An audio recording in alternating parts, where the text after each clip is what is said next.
Lectura del Santo Evangelio según San Marcos. En aquel tiempo, Jesús y sus discípulos llegaron de nuevo a Jerusalén, y mientras Jesús caminaba por el templo, se le acercaron los sumos sacerdotes, los escribas y los ancianos, y le preguntaron: ¿con qué autoridad haces todo esto? ¿Quién te ha dado autoridad para actuar así? Jesús les respondió: les voy a hacer una pregunta. Si me la contestan, yo les diré con qué autoridad hago todo esto. ¿El bautismo de Juan era cosa de Dios o de los hombres? Contéstenme. Ellos se pusieron a razonar entre sí. Si le decimos que de Dios, nos dirá entonces por qué no le creyeron. Y si le decimos que de los hombres, pero como le tenían miedo a la multitud, pues todos consideraban a Juan como verdadero profeta, le respondieron a Jesús: no lo sabemos. Entonces Jesús les replicó: pues tampoco yo les diré con qué autoridad hago todo esto. Palabra del Señor.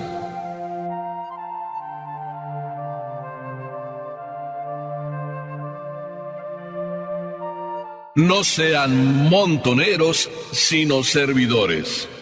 Ya sé que vas a decir: vaya título le está poniendo usted a este evangelio. Pero la verdad es que así se me ocurre decir: los montoneros y el llanero solitario. Mientras leía este evangelio, me vino a la mente aquella experiencia, pues de niño, entre los grupos que se van formando en el colegio. Un buen día discutimos y como que empezamos a pelear, pero claro, estábamos en el colegio. Así es de que, pues en el colegio, por cuidarnos de los profesores, que no pudiera haber algún castigo y esas cosas, tú sabes, pues nos dijimos unas cuantas palabritas ahí y después terminamos diciendo: a la salida nos vemos. Cuando estábamos allá afuera, pues aquello ya no era un pleito de uno contra uno, era un pleito de uno contra un montón. Oigan ustedes, no sean montoneros, vénganse de uno en uno. Me vino a la mente esto porque realmente este evangelio, quizá Jesús podría haber dicho: oigan ustedes, no sean montoneros, pero eso no dijo Jesús. Jesús fue un poco más astuto. Pero para entender este evangelio, descubramos qué está pasando. Lo hemos leído muy rápido y parece que pasamos por encima de un problema muy serio. Si agarramos el evangelio, observamos que Jesús, ya esta es la tercera vez, o por lo menos parece que es la tercera vez, que se presenta por el templo. Se presentó un poquito antes y llegaba ya un poquito tarde, ya casi la noche. Así es que simplemente en esa vez se paseó por el templo. Así nos dice el evangelio: se paseó por el templo. ¿Qué habrá visto? Como siempre, Jesucristo es muy observador. Se paseó por el templo y haciéndose noche, entonces les dijo a sus discípulos: vámonos. ¿Vámonos a dónde? A Betania. Betania era la tierra donde Jesús muchas veces descansaba, en la casa de Lázaro y de sus amigas Marta y María. Pasaron la noche y al día siguiente Jesús volvió a Jerusalén y nos dice que se paseó por el templo. Y no solo se paseó por el templo, sino que ya había visto el día anterior lo que pasaba en el templo. Seguramente durante la noche meditó qué sería lo más prudente hacer. Y para Jesús lo más prudente que tenía que hacer, lo hizo. Tiró las mesas de los cambistas, así de que Jesús se comportó como tenía que comportarse: limpiar en el templo las cosas que no deberían estar en el templo. Quizá lo puedes leer muy rápido en el evangelio, pero aquello que en el evangelio se lee tan rápido, en la vida real, pues esto no habrá sucedido tan rápido. Jesús habrá entrado en una cierta discusión, habrá pasado lo que pasó, quizá un ligero pleito. Sucedió aquello largamente y Jesús pues se las vio difícil, vamos a ver y a pensar así, se las vio difícil.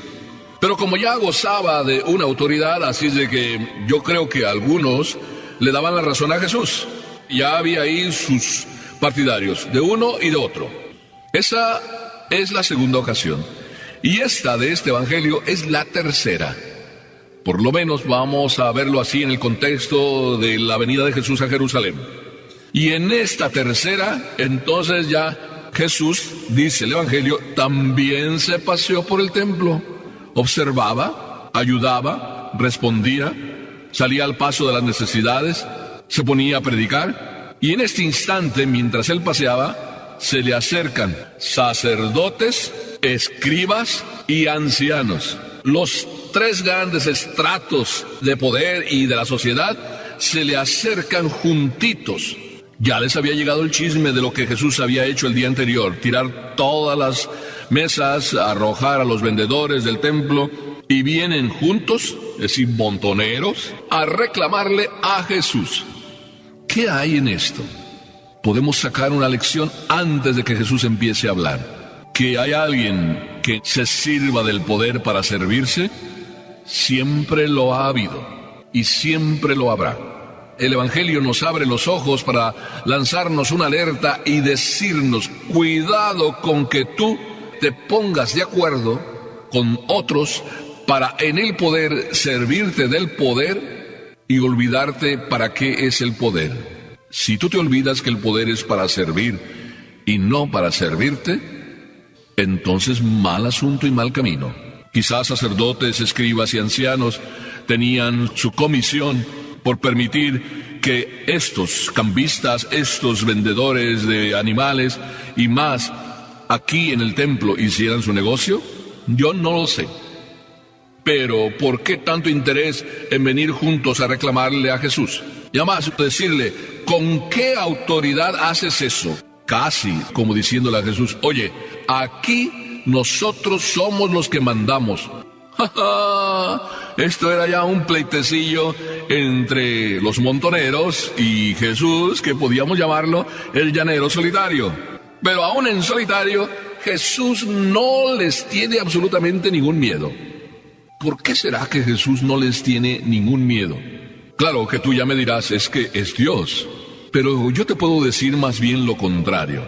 Jesús, antes que ser Dios, es hijo del carpintero, hijo de María, nazareno, como lo reconocían. ¿Acaso de Nazaret puede salir cosa buena? Jesús no tiene ningún miedo.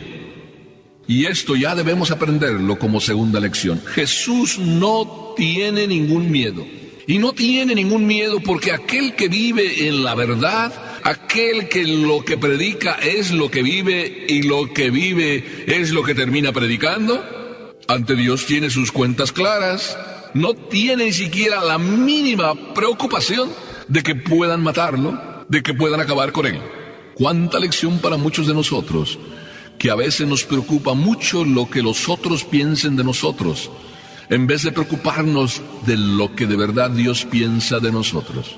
Y Jesús tenía toda su fuerza, en parte como hombre, toda su fuerza en esa transparencia de su vida, en esa pureza de sus intenciones, en ese siempre querer hacer el bien, en ese siempre no andarse sirviendo de su puesto para su propio provecho. Solo buscaba el bien de los demás, el fin de la salvación de los hombres, y no que los hombres le sirvieran a él. Qué hermoso que nosotros pudiéramos hacer eso siempre, que nunca nos sirvamos de ningún puesto, que nunca nos aprovechemos de las circunstancias en que nos toca. A mí me encanta este Jesús, como llanero solitario, que no le tiene miedo a nadie. Casi como quien dice, fortalecido por la gracia y presencia de su Padre y por Él mismo que es Dios, pero como estábamos hablando antes, como hombre que es transparente y puro en sus intenciones, en esa fortaleza que recibe de su rectitud en las intenciones, se lanza como llanero solitario y bien tranquilo. Y cuando los fariseos le dicen: aquí mandamos nosotros, y te preguntamos: ¿con qué autoridad haces todo esto? Y Jesús ni se inmuta, porque no tiene por qué preocuparse aquel que con Dios es bien claro, y por Dios está únicamente haciendo las cosas. Tan tranquilo, a una pregunta, responde con una pregunta. Si ustedes me dicen de dónde el bautismo de Juan venía, ¿es cosa de Dios o de los hombres? Si ustedes me responden, le respondo yo. Les puso un problema verdaderamente teológico. De una manera indirecta, Jesús, con toda su sabiduría, estaba poniendo en evidencia la falta de rectitud de intención en estos ancianos, en estos sacerdotes, en estos escribas. Porque mira si hubieran listos, que entonces se pusieron a reflexionar ante tal pregunta tan comprometida y entre ellos discutían, si le decimos que es de Dios, entonces mirémonos bien en el espejo, porque nosotros fuimos los primeros que no hemos creído que era de Dios. Por tanto, no le podemos decir que es de Dios. Pero si le decimos que era de los hombres y solo de los hombres, entonces también quedamos en evidencia. Porque todos, sí, menos nosotros, creyeron que el bautismo de Juan venía de Dios. Ay, ay, ay, Jesús los acorraló en su propio corral, que es el corral de la mentira. Y cuando tú vives en la mentira, tú mismo terminas acorralándote. Por eso se suele decir por ahí que el pez cae por la boca. O por ahí se dice que al mentiroso pronto se le agarra, porque la mentira tiene las patitas muy cortas y en breve se le alcanza. ¡Qué incoherentes! Unos y otros, escribas, fariseos y sacerdotes. Y qué incoherentes también podríamos ser nosotros si vamos chantajeando en la vida, si vamos engañándonos, si vamos viviendo una vida doble de incoherencia. Pues si no le respondieron a Jesús, pues tampoco yo les digo con qué autoridad hago esto. Pero no les respondió, y sin embargo, sí les respondió. Porque al igual que el bautismo de Juan, todo mundo creyó que venía de Dios, menos ellos, que fueron los que no creyeron. Al igual, Jesús les está diciendo que la autoridad con que él hace eso es la autoridad que le da a Papá Dios. Porque él no es un llanero solitario. Él no es el hijo de María, solamente. Él no es solo el hijo de José el carpintero. Él es algo más. Y a Jesús no le creemos porque es el hijo de María o el simple hijo del carpintero, sino porque es más que el hijo de María, más que el hijo del carpintero. No solo es el profeta con mayúscula, sino su autoridad le viene de lo que es la presencia viva de Dios. Jesús es el que me salva. Jesús es el único que tiene la autoridad para cambiar tu vida. Si te dejaras cambiar por Jesús, si no te aprovecharas a lo mejor de situaciones, de puestos para tu propio provecho, o mejor, si el puesto que Dios te concede te sirve para que lo alcances a Él y hagas que otros lo alcancen a Él, sería el mejor provecho que puedes sacar. Pero si tu provecho no es el que Dios quiere que saques y tú andas buscando otro provecho, ya andas peor que sacerdote, peor que escriba, peor que anciano, peor que fariseo.